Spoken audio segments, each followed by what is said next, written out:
50%. Y el pronóstico, más que todo, se va a agravar por factores como son la edad, el sexo y lo que son las comorbilidades cardiovasculares, renales y hepáticas, principalmente en lo que es la cirrosis y el consumo crónico de alcohol. Bueno, entre las principales causas de la hipertensión, de la hemorragia digestiva alta, tenemos primero las úlceras gástricas o duodenales, la esofagitis graves o erosivas, la gastritis o duodenitis grave o erosiva, la gastropatía hipertensiva portal y las varices esofagogástricas. Primero, hablando de lo que son las úlceras gástricas y duodenales, van a ser lesiones profundas y estas van a tener como que dos etiologías. La primera que va a estar relacionada a lo que es la infección de Helicobacter pylori y la otra que es relacionada a lo que es el consumo de AINES o también de aspirina. En el caso de los AINES, como sabemos, estos van a inhibir lo que son las prostaglandinas, inhibiendo el COX-1 y el COX-2. Pero el COX-1 también va a ayudar a lo que es producir factores de protección para la mucosa gástrica, como lo que es el bicarbonato y también el mismo moco. Entonces, al inhibir estos factores, vamos a tener que nuestra mucosa gástrica sea más propensa a sufrir úlceras. Estas úlceras se van a erosionar y así van a causar lo que es el sangrado. La gastritis o la duodenitis graves o erosivas va a consistir en lo que es una inflamación continua e intensa, que van a ser erosiones superficiales, las cuales usualmente causan lo que es un sangrado leve, pero en caso de que el paciente sufra demasiado estrés, puede ocurrir un sangrado más significativo. Bueno, luego tenemos lo que son las varices esofagogástricas, que como ya sabemos son dilataciones venosas patológicas secundarias a lo que es la hipertensión portal, como en el caso de que podría ser cirrosis. Como sabemos, hay una clasificación, que es la clasificación de Dagradi, que va del grado 1 al grado 5, y esta nos indica que los grados más como que propensos a sufrir los sangrados son del grado 3 al grado 5, donde ya se ocluye un poco más lo que es la luz del esófago. Después tenemos la esofagitis grave o erosiva, que corresponde, como dice su nombre, a la inflamación del esófago, que usualmente es causada por lo que es el ERG, la enfermedad de reflujo gastroesofágico, que en esta también las erosiones o úlceras pueden sangrar y manifestarse como hematemesis o como melenas.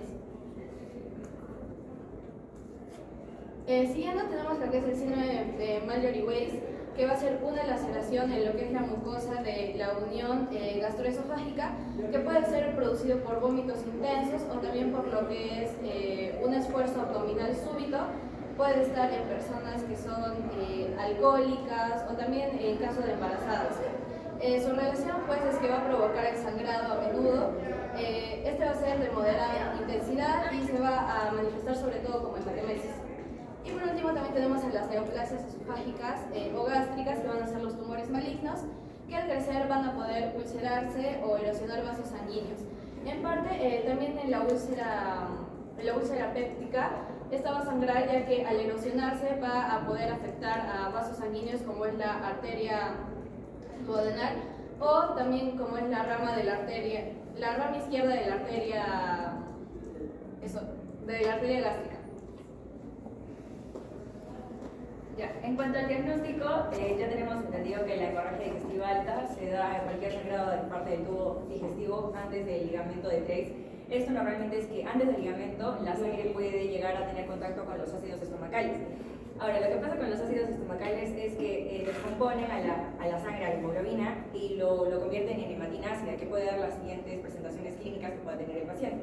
Esta hematina ácida va a ser de un color oscuro y en algunas veces pueden tener mal olor. En cuanto a la presentación clínica, ¿cómo va a venir el paciente o qué va a venir refiriendo? La hematemesis, no va a decir tengo hematemesis, pero va a decir que ha vomitado con sangre o que dentro de su vómito ha visto unas pequeñas bolitas cafés, que se le conoce como pozos de café, que es cuando la sangre ya pues ha sido degradada por los ácidos estomacales. Entonces, si lo vomita tal cual como sangre, pues es sangre activa, sangre fresca. En cuanto a la melena, son deposiciones negras de olor fétido por digestión de la sangre. Esto también, si es que llegara algún paciente de urgencia y nosotros no sabemos si tiene sangre o no, se puede echar agua oxigenada y si tiene reacción, pues la sangre va a salir positiva, ¿no? También se le puede mandar a hacer un examen oculto, sangre oculta en estrés. En cuanto a la hematoquesia y la rectorragia, esto ya es cuando el sangrado es más abundante, pero se puede confundir con la hemorragia digestiva baja.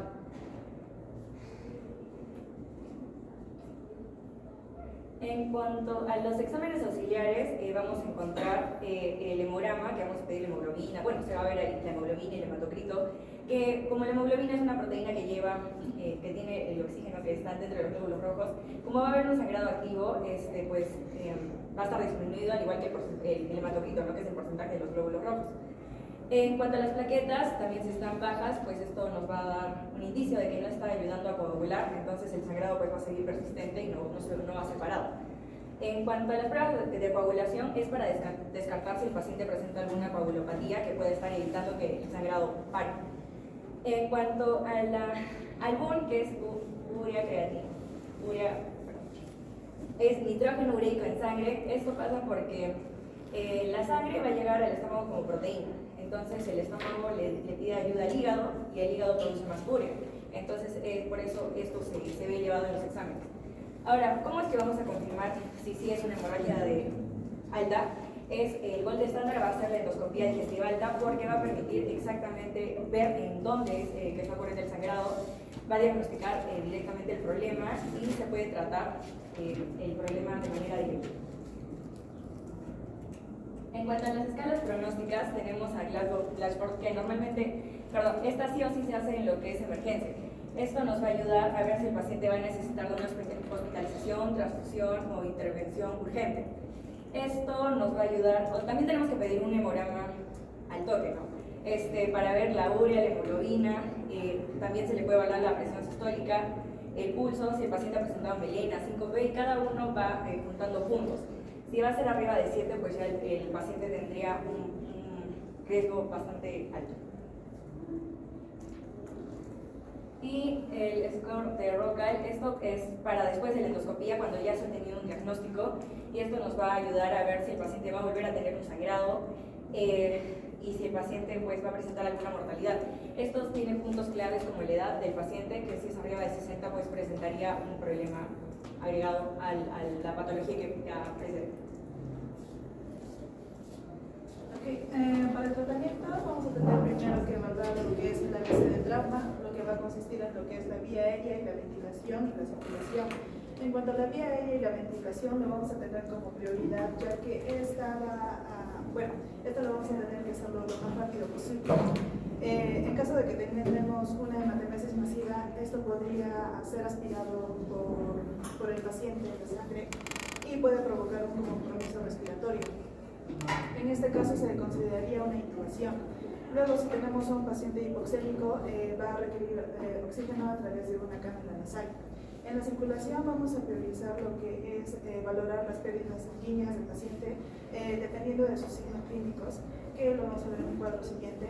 Y bueno, la importancia de esta es de poder permitir la reanimación a través de fluidos o transfusiones y algunos medicamentos.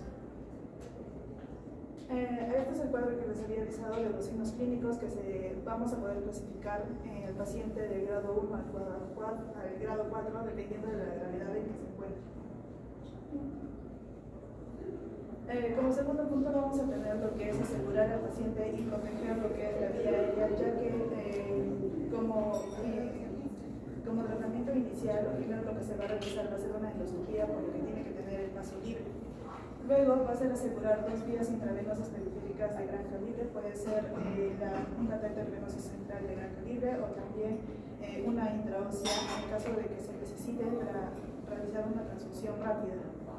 Luego en la transfusión se va a dar en casos de un paciente que presente hipotensión o un sangrado abundante y así resucitarla a través de una transfusión de 1 entre 1 de sangre, que es una unidad de glóbulos rojos, una unidad de plasma y una unidad de plaquetas, para así equilibrar las pérdidas que ha presentado el paciente y evitar complicaciones como que son las coagulopatías, también hipotermia y acidosis.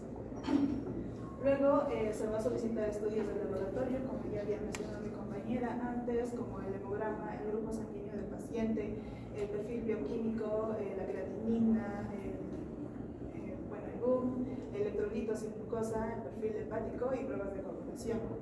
Luego se va a administrar lo que van a ser los inhibidores de bombas de protones preendoscópicos. Se va a dar un bolo intravenoso de 80 miligramos asociado a infusión continua de 8 miligramos por hora.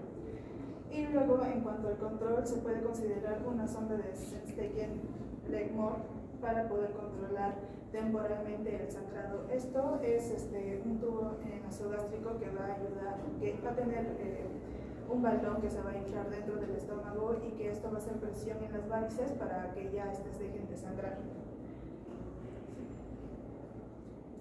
Bueno, en el manejo endoscópico, como también se había mencionado, este va a ser el gold estándar tanto del diagnóstico como del pronóstico y del tratamiento, ya que bueno, en esta va a tener una sensibilidad del 95%, una especificidad del 30 al 100%, y bueno, gracias a esta vamos a poder ver el sitio del sangrado, el daño del epitelio y de la mucosa. Además, también vamos a poder clasificar, gracias a la clasificación de Forrest a nuestro paciente, dependiendo de las variables del resangrado, de la cirugía y de la mortalidad. Tenemos a los de clase 1A y 1B, que van a ser hemorragias arteriales. En estas van a tener un alto riesgo de sangrado con 55 y 90%, y sí se va a realizar una endoscopía. En el caso del 2A y el 2B, en el 2B solamente se reconsidera lo que si se podría realizar una endoscopía, porque ya baja su riesgo de resangrado. Y luego el 12 y el 3 no se la realiza, ya que su porcentaje de resangrado pues es casi. En cuanto al manejo intervencional, primero se pueden controlar la hemorragia con una ligadura de las varices, o también llamado una escleroterapia. Luego vamos a tener, se puede repetir la endoscopía durante 3 veces por 24 horas en caso de que el sangrado no cese. Y bueno, en cuanto a si la terapia médica y la endoscopía fallan, se puede usar la sonda de Sennstein-Legmore, que nos había mencionado antes, o también el tubo de Minnesota mientras se planifica el tratamiento definitivo. Y en caso de que encontremos unas hemorragias refractarias, lo que se recomienda es el uso de la derivación portosistémica intrahepática transjugular por TIPS, que se introduce un catéter dentro de la vena yugular interna que va a ir hasta el hígado y va a generar un canal entre la vena hepática y la porta, para así abrirla y dejar de que esta no contenga tanta presión, y dejar que también baje la presión portal y por tanto también de la sangre. En cuanto al manejo farmacológico, tenemos vasoconstrictores esplácnicos, como es lo que es el octreotide, que es una análogo de la somatostatina. Se da un bolo de 50 milicentígrados intravenosos asociados a infusión continua de 50 milicentígrados por hora, una terlipresina, que es análogo a la vasopresina, previo al control de sangrado 2 miligramos intravenosa cada 4 o 6 horas, posterior al control de sangrado 1 miligramo intravenosa cada 4 o 6 horas. Luego a los antibióticos, como tenemos a la ceftriaxona, 2 miligramos intravenosos cada 24 horas, al menos 7 días, y betabloqueadores no selectivos como el propranolol, 20 miligramos cada 2 horas. En cuanto a las opciones quirúrgicas, debemos de saber de que esta generalmente no ocurre. Se suele controlar con la endoscopía o con los TIPS. Se suele indicar las cirugías en caso de que el paciente no llega a controlarse sus hemorragias, y también existe una tabla que nos ayudaría a indicarlas, como lo que es la inestabilidad hemodinámica a pesar de una reanimación vigorosa que haya recibido más de 6 unidades de sangre, una imposibilidad de detener la hemorragia con técnicas endoscópicas, una recidiva de la hemorragia tras la estabilización inicial de hasta 2 tentativas, un shock asociado a hemorragia recurrente, una hemorragia lenta y continuada con necesidad de una transfusión de más de 3 unidades de sangre al día. Aquí una de las opciones quirúrgicas que en cuanto a las úlceras péptidas sangrantes se puede realizar una gastrectomía tanto total como subtotal dependiendo de la gravedad en que se encuentra el paciente. En caso de ser una subtotal podría estar ubicada en la curvatura menor o en el antro. También una ulcerografía con ligadura arterial más vagotomía, sin embargo se prefiere lo que es la resección. Luego la ligadura arterial directa, que se liga a las arterias tanto gástrica izquierdas como la gastroduodenal. Y derivaciones gástricas, como que tenemos en los TIPS, la esofagectomía o la devascularización de esófago gástrica, que es ligar los vasos que se encuentran en el tercio inferior del esófago para que estos también dejen de sangrar. Ya, pero ahora vamos con los factores de mal pronóstico. Uno de ellos es la edad. Si tenemos un paciente de más de 60 a 65 años, su mortalidad es mucho más alta, al igual que los pacientes mayores de 80 años. Y luego seguimos con el choque hipovolémico, que es cuando nuestra presión sistólica está menor a 90 y nuestra presión está más de 110, de 100 a 110.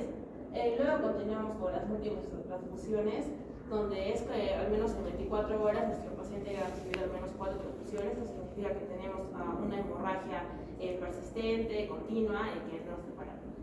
Otro también es el resangrado temprano, que esto ocurre del 15 a 20% en los pacientes después de su primer control por endoscopia, y también aumenta el riesgo de mortalidad. Luego están las comorbilidades, como lo son la enfermedad pulmonar obstructiva crónica y también las enfermedades cardíacas. Luego también están las hemorragias activas, que esto ocurre también después se relaciona bastante con el resangrado temprano y que son más difíciles también de poder controlar. Y también de la cirrosis y las varices esofágicas, que tienen otro tipo de tratamiento, que si encontramos una que está sangrando activamente, tiene otro tipo de tratamiento, como son las ligaduras de las varices. Luego continuamos con la prevención, primero con la prevención primaria. ¿Qué es la prevención primaria? Es que evitemos que aparezca o que el paciente lo tenga. Primero sería erradicar el Helicobacter pylori, luego evitar la automedicación con AINES, que como ya explicamos son las principales causas. Luego sería reducir o eliminar el consumo de alcohol o dejar de fumar. Y luego también el uso de inhibidores de la bomba de protones en pacientes de riesgo para que sea un protector. Y luego también es el control de las enfermedades crónicas como la cirrosis con los bloqueadores, porque como también se ha mencionado anteriormente es un factor de mal pronóstico. Luego continuamos con la prevención. La prevención secundaria es para evitar que, aunque ya haya aparecido la enfermedad, esta pueda progresar, y también para la detección temprana tenemos un tratamiento endoscópico oportuno, una erradicación totalmente definitiva. El tratamiento va de frente a eliminar la Helicobacter pylori, una profilaxis con los inhibidores de la bomba de protones a largo plazo y una ligadura de varices esofágicas, más que todo de la cirrosis.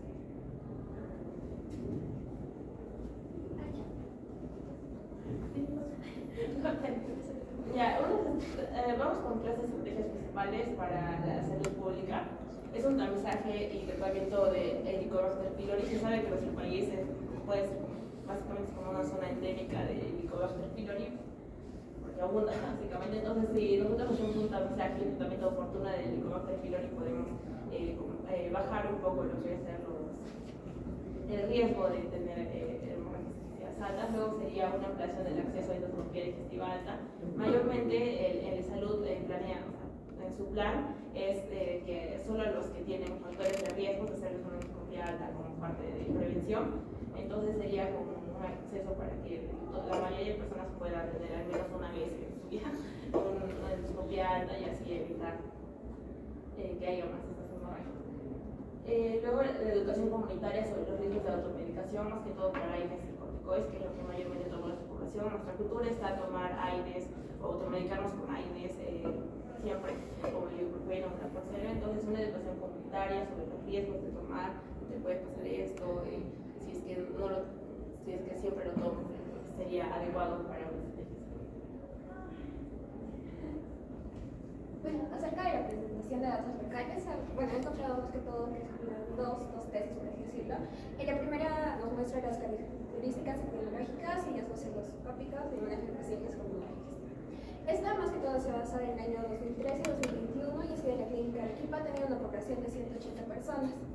Bueno, aquí más que todo en los pacientes se realiza lo que es la endoscopía y vemos que las 3/4 partes representan lo que es una úlcera péptica, usualmente en el duodeno.